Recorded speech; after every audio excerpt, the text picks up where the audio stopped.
Welcome to the First Responder Leadership Podcast, the show where we talk about mental health and wellness in the first responder community. Thanks for joining us today. Welcome to the First Responder Leadership Podcast. My name is Conrad Weaver. I'm your host for the program. So glad you decided to join us today for this edition of the show. We have a very special guest I'll introduce in just a moment. But if you have been listening to our podcast or watching us on Facebook over the last year, we are now only on YouTube. So this video is appearing only on YouTube, but the podcast audio side is appearing on all the different channels that we have on Apple and Podbean, Spotify, all those fun audio channels. So if you are listening on one of those channels, please give us a like and a comment or a review. That would be so helpful. I really appreciate it. Today on the show, we have a very special guest. We have Chief Gary Ludwig. He's recognized as a respected national fire and EMS author, leader, public speaker, an expert who has managed 2 award-winning metropolitan EMS systems in Memphis and St. Louis. And I think today he's in Champaign, Illinois. And Gary Ludwig joins us today from Illinois. Gary, welcome to the First Responder Leadership Podcast. Thank you, Conrad. It's a true honor to be with you today. So, Gary, you've been in the fire and EMS services for quite a while. What's been your background? Yeah, I'm truly blessed. 43 years right now, and I started my career in St. Louis. I was born and raised in South St. Louis and got hired at age 18 by the city of St. Louis, and I was only 2 months out of high school and spent 25 years there. Also was recruited to Memphis as a deputy fire chief to run their EMS system. And let me back up. I retired as the chief paramedic of the St. Louis Fire Department. And then I was recruited down to Memphis to be a deputy fire chief with them to run their EMS system. And I was there 10 years. And then I am now, after I left Memphis, looking for my 5th bugle to become a fire chief. I got hired by the city of Champaign. And so I'm now the fire chief here in Champaign for 6 years. Well, I just want to say congratulations on such a long, term of service in the fire community and serving your communities. And that's, and just the fact that you've been in it that long and healthy and well speaks to, you being able to take care of yourself, because I'm sure you've seen a few things. Yeah, it is when you work in urban environments such as St. Louis and Memphis that usually rank high on the FBI's list of violent crimes. Usually they're listed 3rd or 4th, and sometimes they swap. Sometimes Memphis is swapping with St. Louis where they're 4th or they're 3rd, and it seemed like the two switch. And when you spent 35 years in those 2 cities and witnessed some of the things that I have seen, yes, there is quite a bit to tell stories of. Going back to your early years in your training, what kind of training did you get, if any, in mental health and wellness back in the day? Nothing. We, in our profession, really didn't provide any type of professional education or training about mental health at all back early in my day. Back early in my day, we weren't even wearing gloves when we went on EMS calls back in the early 80s and the late 70s. It wasn't until the mid 80s that we actually started wearing gloves and using PPE and protection against infectious disease. So I can tell you, if we weren't doing that, I can assure you that we weren't teaching and educating our professionals about mental health. It's just as of late that we're learning about what is occurring and the trauma that occurs to our brains as a result of some of the things we see and some of the things that we deal with. It's funny is I've heard people say that our mental health, the way we dealt with mental health back in the day, and even sometimes today, is the kitchen table in the fire station, where you actually sit around and you discuss things. You don't realize what you're truly doing, but you're discussing things, and we deal with it and cope with it in that way. That with the kitchen table was our counselor. Mm-hmm. And oftentimes, in addition to that, which that was a good thing, right? The kitchen table, and it still is a good thing. But sometimes that's also involving with throwing back some alcoholic beverages. Well, not necessarily the kitchen table. Well, at least in the stations I was at, in the departments I worked in, alcohol was not a part of that in the fire station. Now, I can't say that for everywhere around the country because I've heard the stories, and I've actually been in some of those fire stations. I was in a fire station. I visited doing some consulting work in Nebraska, and when they got done with the meeting, they threw back this large curtain, and there was the bar. down in the basement. So they asked me if I wanted to stay and have some drinks, and I said, nope, got to go. And that's just one of the things I don't believe in, is drinking in the fire stations. And so yeah, maybe there was some alcohol as a part of some of those, but most of the times, we talked about things, and sometimes in our way of dealing with things, we actually might have, and it's hard for the general public to understand this, we might even laughed about some of the things that we were part of what we saw, or made some jokes. And it was a coping mechanism.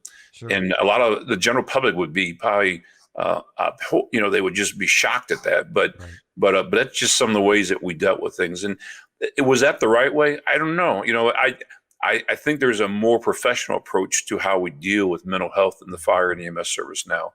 And maybe sometimes the kitchen table might have even been detrimental, some would argue, in some cases. I know when I was doing ride-alongs for my previous film, we, rolled up on a fatal overdose scene, and there was some of that with the law enforcement officers I was with. They were, kind of laughing and joking, at the scene. And later I asked the officer I was with, and she said, totally, that was a coping mechanism. That was something that's how we kind of deal with this tragedy that we're seeing and experiencing. And so I kind of, I understand that. And I worked in the mental health field years ago in a psychiatric hospital. So I had the similar type of experiences, with some of that. How have attitudes changed in the fire service toward mental health and wellness? Well, I can tell you, when it first started appearing within our profession, we looked at it with raised eyebrows. And mental health is no different than anything else in the fire service. They say there's two things that firefighters don't like, and that's change in the way things are.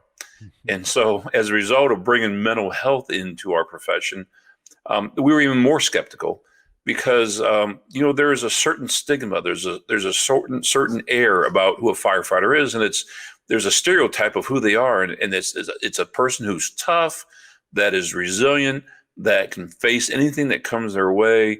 And if you fall outside that category, then you don't belong in our profession.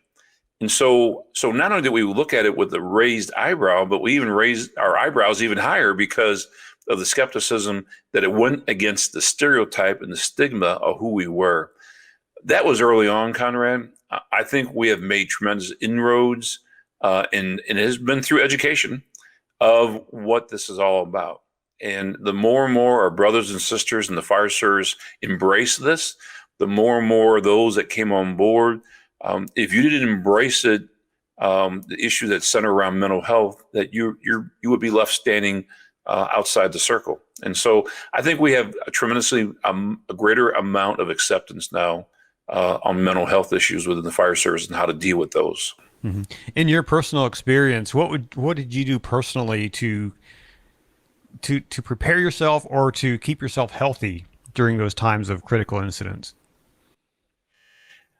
That's a good question, and I had to think about that for a second, because I don't want to tell war stories, but I've seen some horrible and just horrific things during my time. When I was in St. Louis, I had 3 different fires alone, just where I had 6 children dead at each fire. So the number 5 and 6 just keeps popping up in my career. I had those 3 fires with 6 children dead there. That's 18 children. I had 5 teenagers hit a bridge abutment, doing about 80 miles an hour. That's at least where the speedometer was stuck on the car. All 5 of them were killed. I had 6 men in the church basement of a church, suffering carbon monoxide. I had 9 people shot, 6 dead in Memphis in a house. I mean, the list goes on. And I'm trying to go back through my memory of what I might have done, other than I don't know if I handled it well. I guess that's the best way to handle it. Describe it. I had a shooting at a supermarket in St. Louis where I think we had 9 shot, 6 wound up dying. And I'll never forget, because the woman I'm married to now, I was dating her at the time. It was on a street called Natural Bridge in St. Louis. It was the brand name was National Food Store. And these robbers came in just as the store was closed, and the security guard let them in and thought they were the cleaning crew. And they got in there to rob the place, and they lined everybody up in front of the counter, the service counter, and they lined them up face down in front of the service counter and systematically started shooting them in the back and in the heads. And I can remember distinctly slipping on the blood, as there was that much blood on there, and you had to be careful how you walked or else you would slip and fall. Homicide actually brought us down later and took our shoe prints so that they could actually start matching up shoe prints in the blood to rule out who were the responders there, and then who might have been the shoe prints of those that were responsible for that.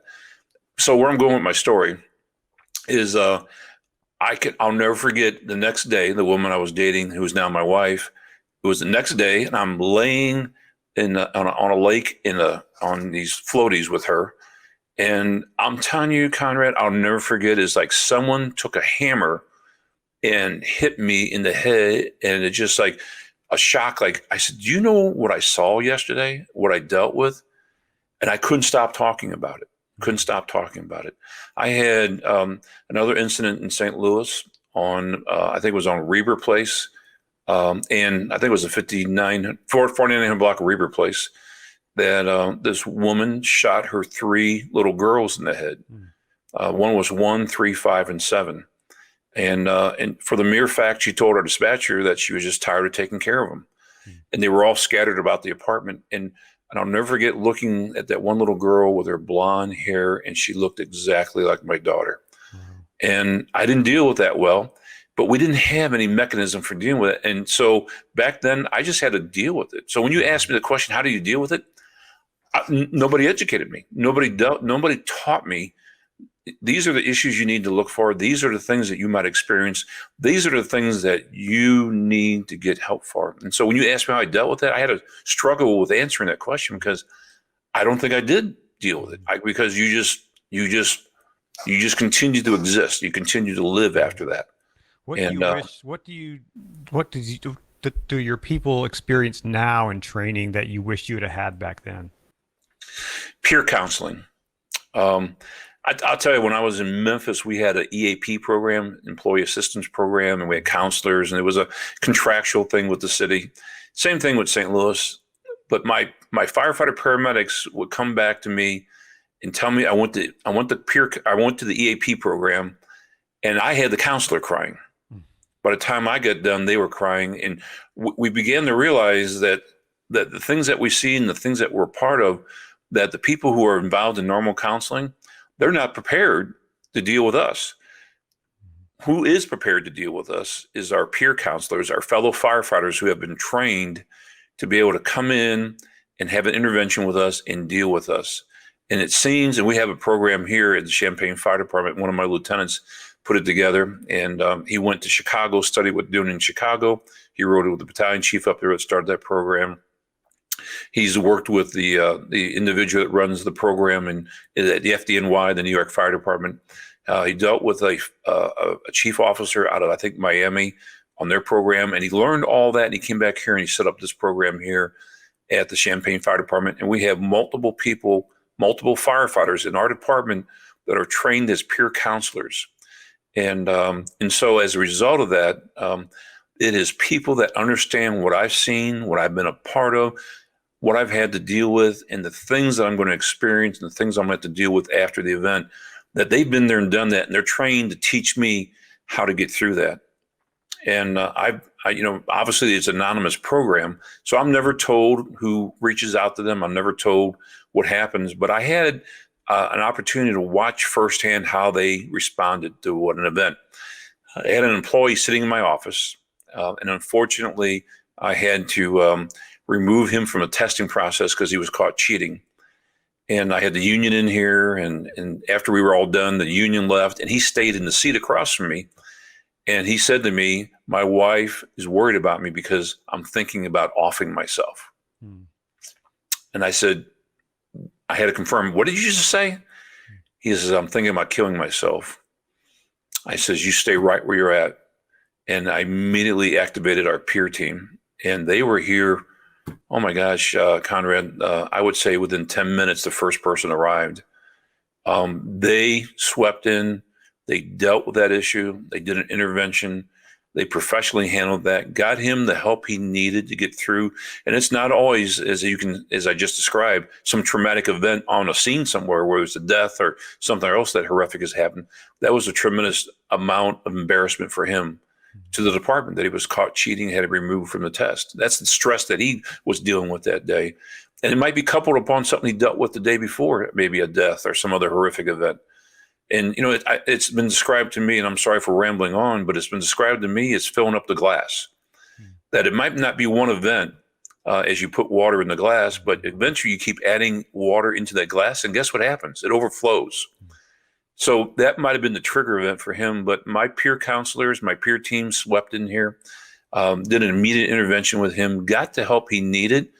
Within a day or two, he is back on the job and producing as well as he was before. He was an exemplary employee. He just made a wrong decision. What, in your experience, kind of creates a successful peer program? What are the components that is needed for a successful program? Well, obviously, training, I think, is the main issue that a peer program has to have. You just can't have someone who is a peer that is also a firefighter. They also have to be trained to look for certain things. And I'm not a peer counselor, so I might not be given the right answers in this particular case, but I would think training is the most paramount thing you need to be a peer counselor. And you need to be able to understand what are the issues that the person who is distressed that they're dealing with. What are the remedies that you can address for them? You need to get, I'm sorry if you're hearing the tones go off. That's okay. If they need a higher level of beyond our peer counselors, if they need a professional counselor, a psychologist or a psychiatrist, they need to be able to recognize what those needs are and be able to help that individual get the needs that will help them. Mm-hmm. So the past year has been an especially challenging year for all first responders, and also including, fire and EMS services. And you were the president of the IAFC during a portion of last year anyway. What was your main priority as president of that organization? What was your focus? And did mental wellness health have anything to do with that? Yeah, being the president of the International Association of Fire Chiefs was one of the highlights and one of the honors of my career. And I must confess to you that we were dealing with so much. It's Sure. indescribable of all what we were dealing with at the national level. It was 14, 16, 18-hour days for myself. And, I'm not alone. There was members of the IFC staff that were putting in that same type of devoted time. And but one of our biggest focuses early on, Conrad, was the PPE. We could, the supply chain was not there to provide the PPE for our firefighters. And the stresses that came with that you're doing, there was such a stigma that people are going to die if you get the COVID. And unfortunately, as of we speak, we've lost over 350,000 Americans so far. So yeah, you are going to die. There's about a 1%, a little less than 1% chance that if you contract it, that it may be fatal. Now we understand some of the better treatment modalities now, but at the same time, today there was a record 4,000 people, 3,600 people I saw this morning that died yesterday. We've lost over 130 firefighters and EMS providers to this disease so far in the line of duty.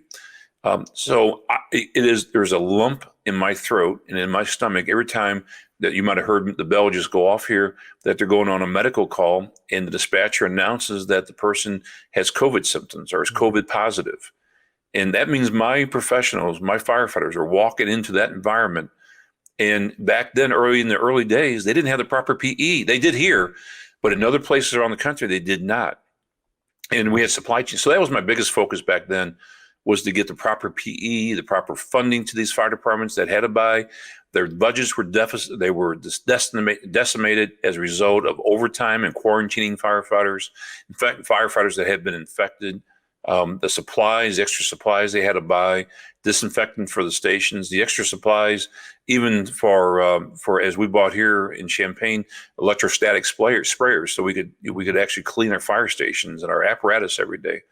But that was a lot of my focus back then. And then one of the things that we dealt with the stresses of this. And so we did some webinars specifically on mental health and the stresses of working in this type of environment, and the things that you might be able to see and recognize, and the things that you might have to deal with. And so we did not ignore the mental health issue, but our main focus early on was getting the proper PPE for our firefighters. What was coming out of the Strategic National Stockpile was not going to fire departments. It was going to hospitals and other places like that. And so it was a fight just to make sure that we got our people protected. We were the warriors at the tip of the spear. And when you see the work that was being done in the hospitals on TV, those patients got there somehow, and how they got there was in fire department ambulances. Right. I know just in our community here in Emmitsburg, and you're familiar with our small town here, I'm friends with a lot of the people in the fire and EMS services here. And, we had a neighbor who had contracted COVID, and the ambulance showed up a couple times, to pick him up. And, it was every time it was, scrambling to put on their PPEs and, kind of wearing things they're not usually typical having to wear, and having different protocols of going into the home. And just, I can imagine how those stresses would add up. And, go ahead. Fear, perhaps, when those tones do go off, the fear that may come over you as you hear those things go off. How do you deal with that as a firefighter or EMT? Well, I will tell you, firefighters are very resilient. EMS providers are very resilient. I've never, as I like to say, I've never heard one of our firefighters or EMS provider get on the radio when they're on some scene somewhere and get on the radio and say, you know what, this call is a little too tough. We're just returning to quarters. We've always dealt with the issue. We deal with the issue in front of us. We're problem solvers. We're decision makers. Whatever we are confronted with, we will find the solution and we will fix it, and we'll go back to our quarters. But we don't leave until we have resolved the issue. And then the challenge is, after they come back, thinking about it, thinking if they're taking something home to their families.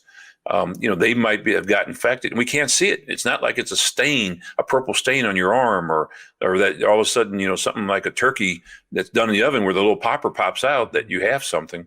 You don't know if you're infected until maybe you start showing some signs and symptoms. You don't know if you're contagious, and you think, did I take this home to my family? We've had some firefighters here who have become infected.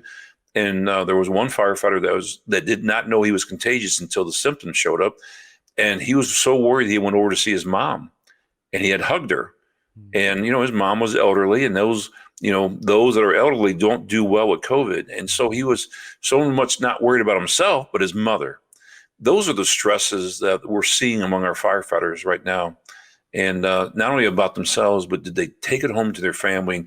Did they infect their children? Did they infect their mother or their father?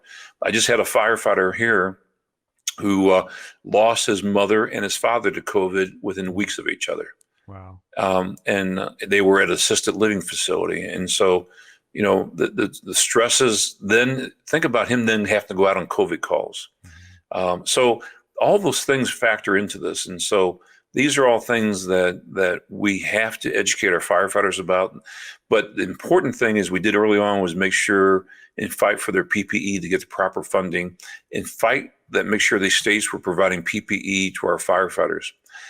Unfortunately, I was talking to fire chiefs all over the country, and some were actually buying raincoats, ponchos.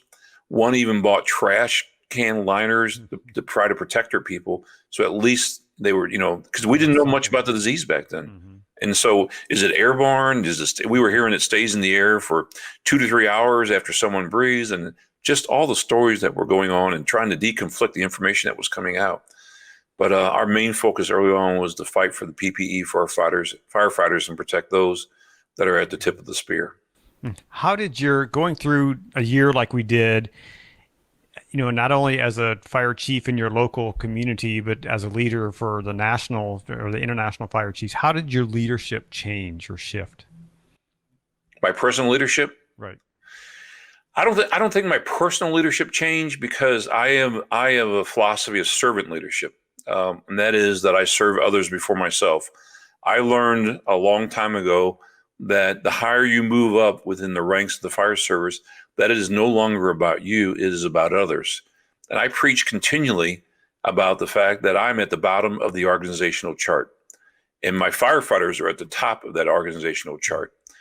They are the ones that I should be serving, because I am not always the one going out on the calls. I might have to go out on the big fires or some other type of event, but they're responding every day. So it's my job, my purpose to make sure that they have all the tools, the education, and the resources they need to be able to do their job efficiently and effectively. And it didn't change when I became the IFC president. My job was to serve our members and to serve the fire service.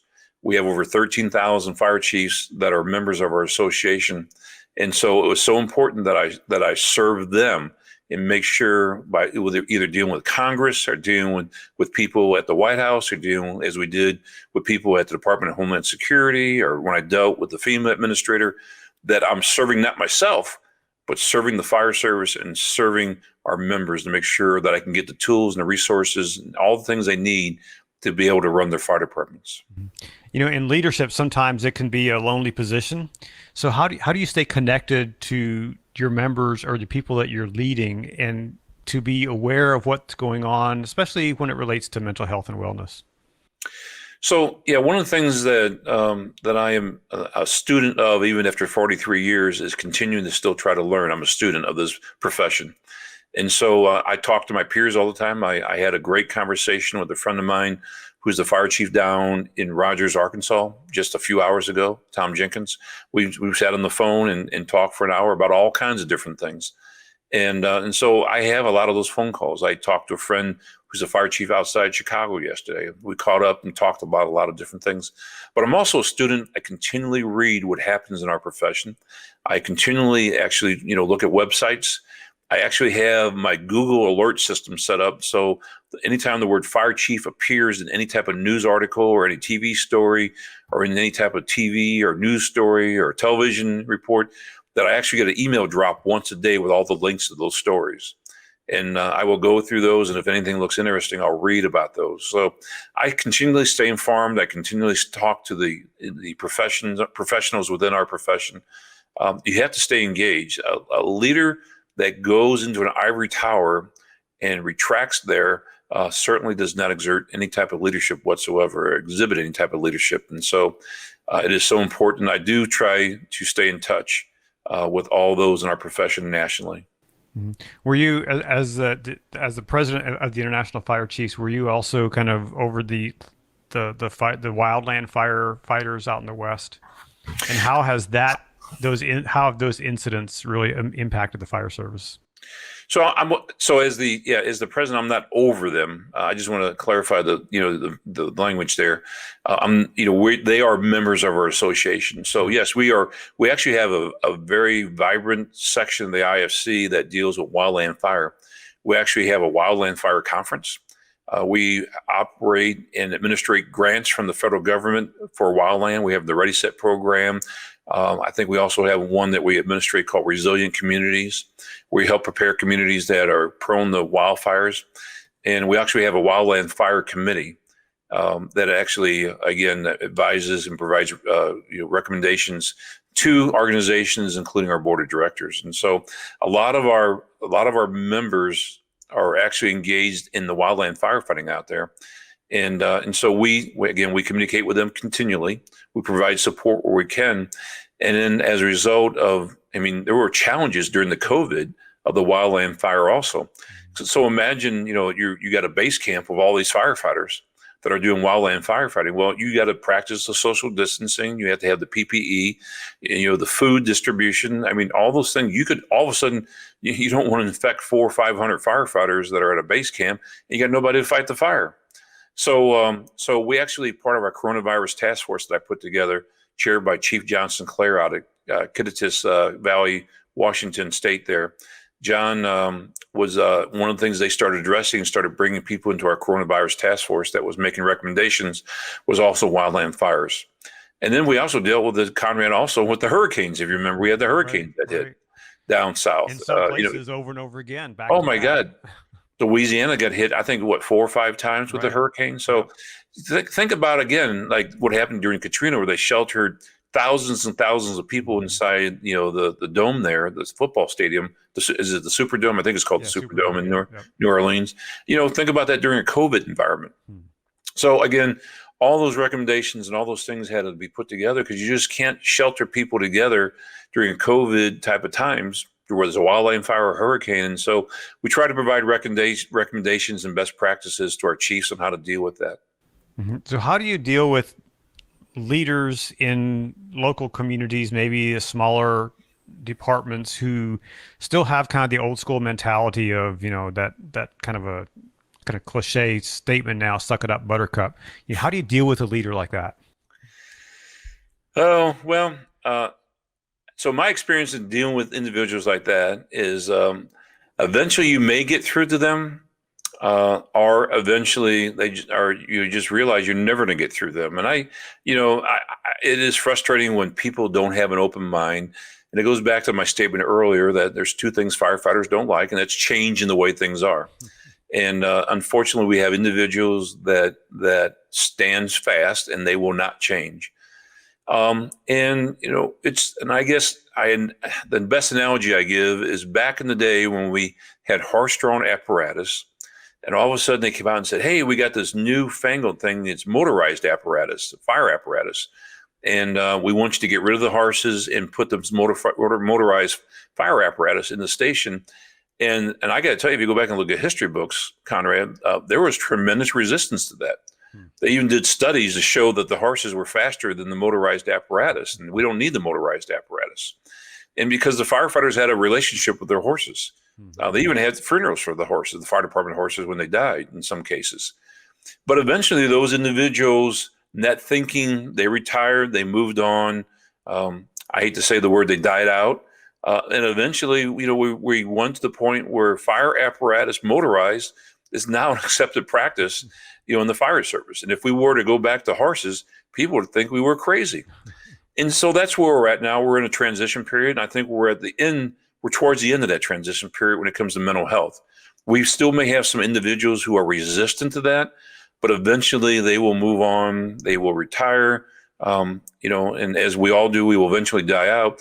And mental services in the fire service will be a staple of what we do and how we take care of our employees, because our employees are our most valuable commodity, if you want to use it, that we have. We can have the best fire trucks and the best ladders and the best hose and the best AEDs, the best monitor defibrillators, but unless we have the best people operating those things are nothing but a rock. And so what needs to happen at the academy level as far as mental health and wellness? It needs to be part of every curriculum. It needs to be part of the education. It needs to be a part of, as we've talked before, the education. And so if an academy does not have that as part of their curriculum, I would strongly urge they put mental health on the curriculum, educate firefighters about the mental health issues within the fire service and the resources that are available to you in order to deal with some of the issues that if you are experiencing challenges, or if you think you might experience challenges, or you just dealt with a horrific event, that those resources are available to you. So what would you say to those departments who have leaders who are kind of old school, and there's younger members what would you say to encourage them to lead up? How do you lead up? And I'm saying, how do you affect change to leadership that's above you? So I've seen it done several different ways. Persistence is one. If you try, as I say, if you try once and you fail, you just have to continue. I'm trying to think of what that saying is. If you fail, anyway, try again. Education has got to be there. And I've seen some really innovative ways of dealing with that. And it wasn't necessarily mental health, but this model template may work. So we had a chief officer in Memphis that just hated EMS. He just, he did everything he could to derail the program and make things bad. And so the union actually took him to an EMS conference. They paid for him to go. They took him there so that maybe he can learn and educate himself about some of the issues of why EMS is so important. And probably the biggest thing we do it is the biggest thing we do in the fire service is provide emergency medical services. And so I think it opened his eyes a little bit. I think the education, the classes he sat in, the things that he was a part of, he understood more, because in the absence of the information, he was ignorant. And I don't say that in a derogatory way. He was just ignorant of the information is what it was. And so the same thing, the same template would apply to a fire chief that is resistant to this, that, going in and talking to him in his office may not win the day, but maybe taking him to a conference and letting him sit into some of his classes, maybe letting him listen to the stories of individuals and what they've dealt with and how, the programs that they were a part of helped them, that maybe his eyes or her eyes would be open, and they would be open to the idea of bringing peer support or other types of programs into their department. That's the best advice I can give. What do you think is the future for the fire service? In mental health or overall? Overall, what are the biggest challenges? Where's it heading? One of the things that I continually hear that I don't think is ever going to go away is budget, money. And so I don't know of any fire department or not the federal government where we can print our money. We rely on tax revenue, and this COVID and the economic impact that we've seen in our communities has actually been just devastating to fire departments. The IFC did a survey, and we project there's about a $16 billion hit to the fire service overall with the loss of tax revenue. When people aren't going out to restaurants, when they're not staying in hotels, that revenue is lost in taxes. And they're not going to go out to that restaurant when we lift this and go eat 2 meals. There's no way we're recapturing that. They're not going to go to a hotel and travel and stay there extra time. They're still going to go a week and come back home. So the economic impact has been horrendous. And so those are things that I think that are going to really impact the fire service going forward. We got to get out of this hole somehow. And even after the hole, we are always challenged with the new technologies that are coming out and the new things, the new equipment that is available to us. Costs escalate, and as a result of that, we are challenged as fire chiefs to make sure we have the proper equipment, the latest and greatest equipment, the latest generation equipment that they haven't gone past their life cycle to supply our firefighters to keep them safe and protect and be able to serve the communities. That's one of the biggest challenges I have. Now, I will give you one of my predictions for the future, Conrad. I predict that the firefighter of the future that is born today on January the 7th, 2021. So in 21 years, that firefighter will be, it will probably be the year 2042. That sounds a long way away, don't it? But they're only going to be 21 years old. That is if they get hired right away. I predict that the technologies that they will see will be unbelievable. And I predict they will never drive a fire truck. That I believe that we will have autonomous driving fire trucks by that point. And they will be sitting in this cab, and they'll be looking at display maps and looking at other type of data that's coming into them as they're responding to the call, looking at maybe even a drone that was dispatched ahead of time that's sending them real signals back with what the scene looks like so they can do some pre-planning before they arrive. So the technologies that we're going to see in the future and continue to develop are just going to be amazing. And, Moore's Law is certainly applicable when it comes to the fire service. And so the things that we will see, and so those that remain stagnant, as I like to say, that they're in a rut. The only difference between a rut and the grave is the dimensions. And so you must continually be advancing your department. You must continue to look forward to what are the changes, embrace those changes, and see how they can be adapted to your department. Mm-hmm. What would you want to say to the general public about firefighters and paramedics and first responders in general? What would you say to encourage the public to support or to be, to really lift up our firefighters and EMS people? Well, I would just say continue to do what you're doing. The fire service is one of the most respected professions there is. The firefighter themselves is one of the most respected professions there is. And, we enjoy such loyalty and support from our people in our communities. And I just would ask that you continue to do that. It brings joy to me every Christmas, as it even happened this Christmas, the people that bring cookies and food and the other things here to the firefighters here at the station and all my stations. And it just, the love and support that we get from our communities is overwhelming, and people are deeply appreciative for what we do and the sacrifices that we make. We're away from our families for 24 hours at a time. In many cases, we risk our lives. Just getting on the fire truck and responding through a red light, red light and siren, and going through an intersection against the traffic with a red light is an inherent risk. Plus the other things that we deal with, infectious disease and all the other issues that surround fighting a fire. So we make sacrifices, but we don't look for those that prop us up. We do our jobs because we love what we do. We love being able to make a difference and be able to help individuals who are in their times of distress. And so, and we get that love back from people. And so I would just ask, continue to provide that love and continue to provide that show of support that you give us. We're so deeply appreciative for it. I've said over the last year and in working with first responders around the country that, here in Emmitsburg, we have a mostly volunteer fire station and the siren goes off and they respond. And I have the privilege of having access to the app where I can see what's going on. And this thing goes off at 3 a.m, like it did just the other night, and these volunteers are hopping out of bed and they're going to the station and responding. And those are the kind of people that we want to be healthy. We need to be healthy because, when I pick up the phone and call 911 for my emergency, I really hope that those responding are healthy.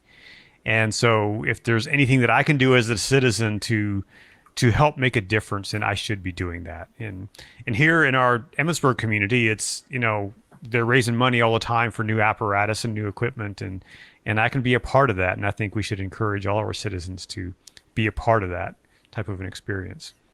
Absolutely. And I hope not, but it may benefit you one day. Yeah, exactly.